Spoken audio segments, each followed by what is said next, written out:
I've got a back door and window that I want to beautify. So I'm going to go ahead and take some measurements, top and bottom, and then I'm going to grab the fabric of choice. I'm going to spread this fabric out and measure it 27 inches, 3 inches wider than my door and my window. I'm going to go ahead and make a line down the middle, right at the mark there, and then I'm going to go ahead and cut it with some scissors, and then I go right down the line to make it even. Once I get that done, I'm going to need some two-sided tape. This fabric tape is great because it's sticky on one end. I'm going to go ahead and place it down one side of the fabric that I cut, peel the paper off.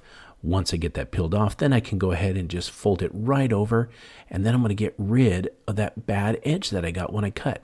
Using an iron, I'm going to go ahead and make sure it sticks really good, but then I'm going to put some more tape down and peel it off because I want to fold it over one more time and give it a nice clean edge. Once I get that all solved, I'm going to go ahead and iron it one more time. Then I'm going to grab some cordless mini blinds. Starting at the top, I'm going to go ahead and extend these all the way down to the bottom.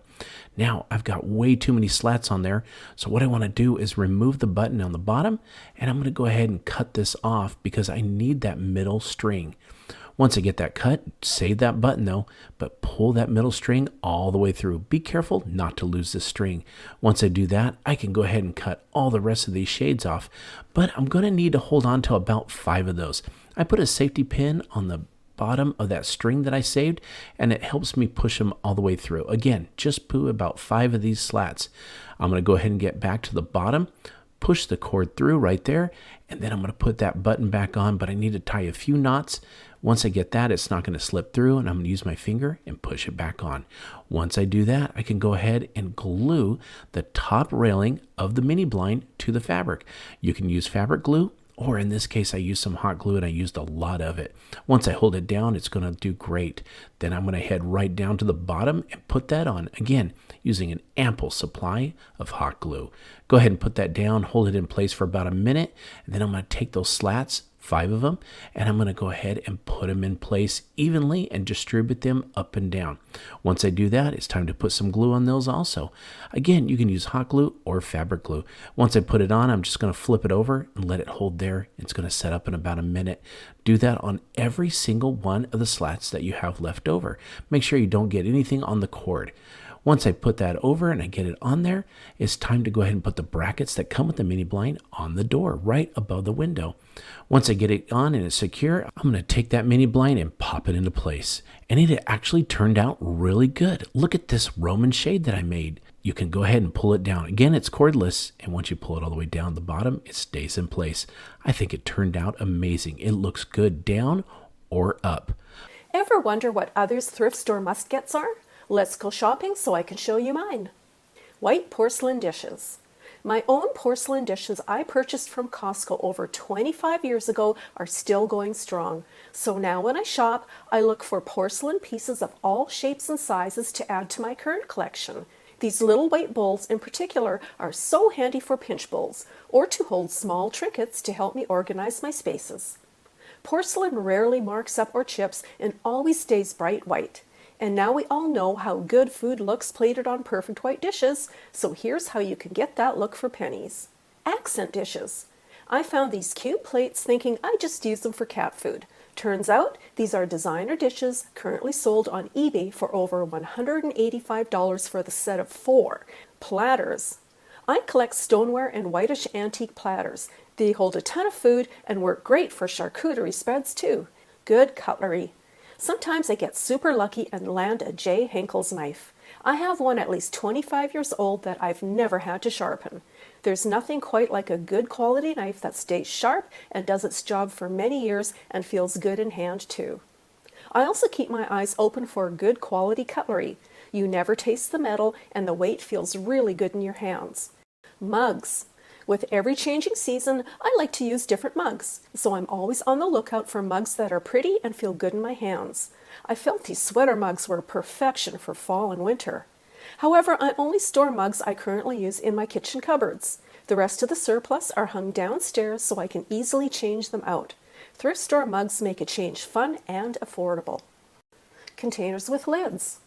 I like to hide clutter, so when I landed this enamel-looking coffee container, I knew it would be perfect to hide my coffee pods until I take the time to recycle them properly.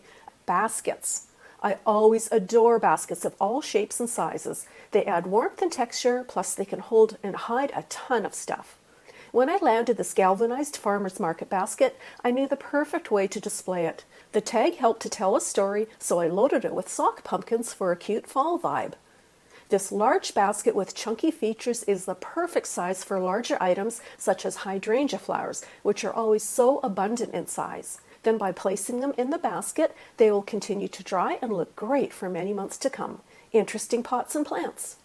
Since this twine-wrapped pot resembled a basket, I couldn't pick it up fast enough. It's one less craft for me to make. I can simply plunk in flowers or a somewhat realistic-looking full plant, then enjoy the warmth and low-fuss beauty they both offer. Linens. I'm a total sheet and pillowcaseaholic. I'm always on the hunt for excellent quality that showcase a high percale count because they always feel so smooth, cool to the touch, and never pill. I love using them at bedtime because the coolness helps me sleep better, but I also like to pile them up on the sofa for a good night's TV marathon. Fill them up with feather inserts, bring on the popcorn, and you'll instantly be in your cozy TV time glory. Lighting. I'm always on the hunt for accent lighting to cozy up dark corners. They are safer than candles, yet you still get that warm, irresistible glow. These tall, skinny lights were a great find, since the lampshades help cast light, while the dark bases make them easy to decorate with. As is, they are perfect accent lights for my fireplace mantle, or tuck the bases in baskets and set them in your kitchen for extra task lighting or for an incredible evening ambiance. Time and time again, I find amazing household items for a fraction of the cost that just need a little attention to get them restored to their former glory. My first stop was the kitchen section, and an item that I always keep my eyes out for is cast iron. So I found this cast iron griddle pan and took it home. First, I used a rust eraser that I found on Amazon to scrape away and remove the rust from the pan, and I repeated this step a couple times just to make sure that I got every last bit removed. Next, I washed the pan thoroughly with some hot soapy water and dried it completely. I set the pan on the stovetop and heated it slightly on low to medium heat, then applied a thin layer of tallow with a paper towel. You can use any oil that has a high smoke point for this step.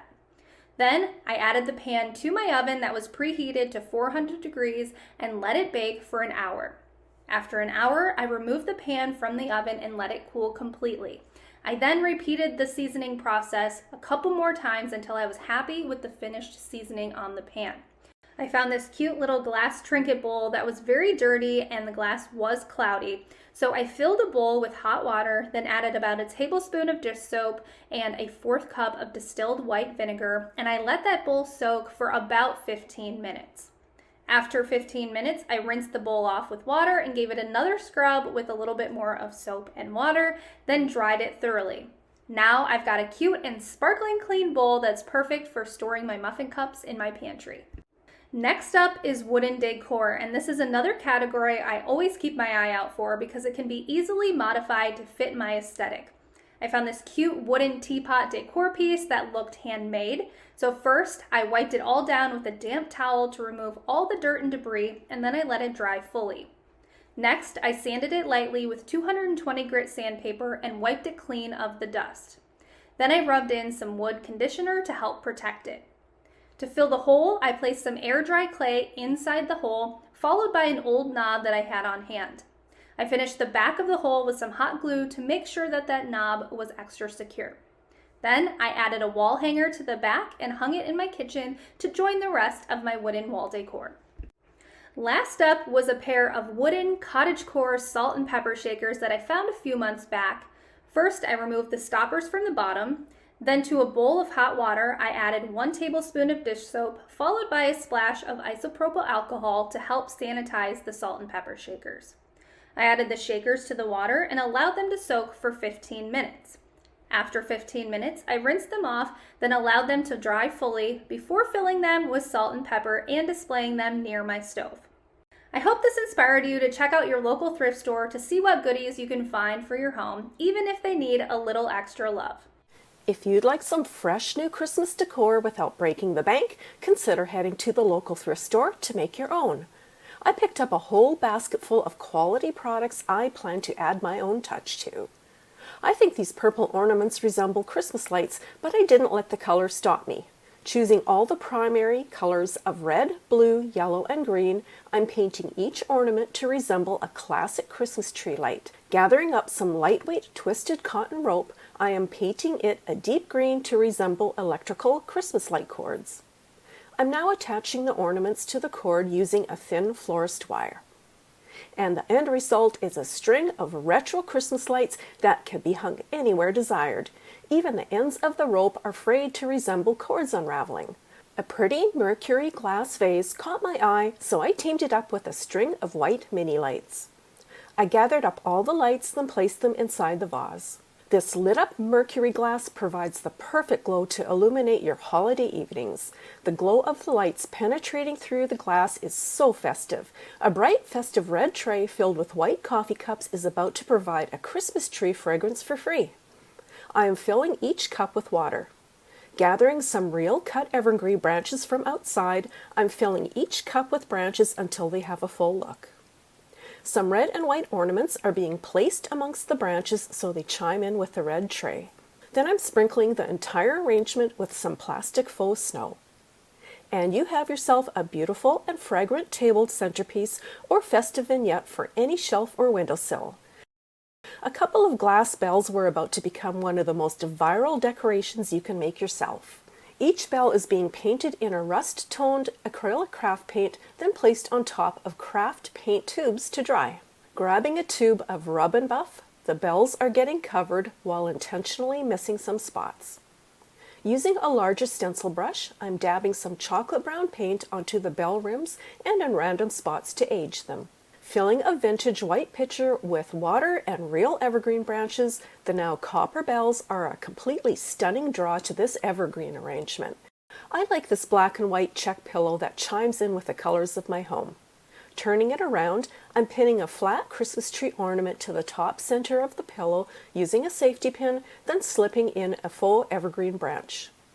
And my new little Christmas accent pillow is now ready to help me celebrate the season. Thrift store finds are quality items that are easy on the budget, plus they can be enhanced any way you wish. I hope this inspires you to head to the thrift store next time you could use a few new things to decorate with for the holidays. Head over to Goodwill, head for the glassware section, and grab a variety of dishes to make these fun DIYs. Add some dish soap to your sink and add some water to make some soapy water. Carefully place all of your dishes inside the sink. Start by removing the labels and all of the dirt, debris, and anything else that is on the dishes. Start by covering your work surface to protect it. Place the tape or candle onto the protected surface and add some glue to the top. Place a candy dish on the top. Start by placing a vase upside down and add a bowl to the top of the vase and place a votive holder on the top. Let that dry for 24 hours. With one of the socks from Dollar Tree, cut off one end. Add a rubber band to one side of it. For the other piece of sock, cut alongside so that it opens up into one long strip. Then cut one long strip from that sock. Place the hat on top of the votive holder and then add the scarf to the neck. Your snowman is complete. Embellish the front if you'd like with some ribbon and some pine. Add a tea light into the candle holder and put the lid on. This glass dish is complete. And I hope this inspires you to create a snowman and a glass candle holder of your own. Head to the thrift store and pick up a set of matching glasses and a couple glass candlesticks. So I'm grabbing a block of candle wax and I'm just going to chop up a little bit of it into some manageable pieces and then put it into this melting pot here. I'm going to take this all to the stove and I've got a pot of water there at a simmer. I'm just going to place the metal container of wax in there and let it melt completely. Once it's all melted, I'm going to set it aside and let it cool for a little bit. We don't want it to be too hot. While that's cooling, I'm going to add wicks to these glasses. These have a little adhesive on the bottom of them. I just have to stick them into the glass. I'm going to use little wooden sticks to wrap the wick around. This just helps it stay centered when I pour the wax in. Now I can pour the wax into each candle, and I'm going to let this set for a full 24 hours and let it harden undisturbed. All right, the candles are all done. I can pull the wood and the washi tape off, and then I can trim down the wick, and I have a set of really cute candles. These would make a really adorable gift. Put them in a nice container with some tissue paper. You could add some wooden matches or some other paraphernalia in here. Tie it up with a nice bow, and this is going to make a really stylish gift. So grab a candlestick, make sure it is clean and dry. We are going to tint these. Tinting glass is so easy. Grab yourself a little container and pour in some Mod Podge. Then you're going to add a few drops of food coloring. I'm going to use red for this one, and just a few drops is actually going to give me a light, almost pink color. If you want a darker color, add more food coloring. I'm going to use a sponge brush and just apply a coat over the entire outside of the candlestick. Now I'm going to add a little bit of blue to this Mod Podge so I can create a purple and then make another candlestick. When all of the outside glass is covered, just set these aside for an hour or two. They're going to dry pretty quickly, and Mod Podge dries clear, so you're just going to be left with these beautiful jewel-toned colors. Put together a couple candle holders and some taper candles, and these are going to make a great gift. I love how the different colored and different styled glass candle holders look as a centerpiece. I hope this inspired you to do something fun with your old glassware.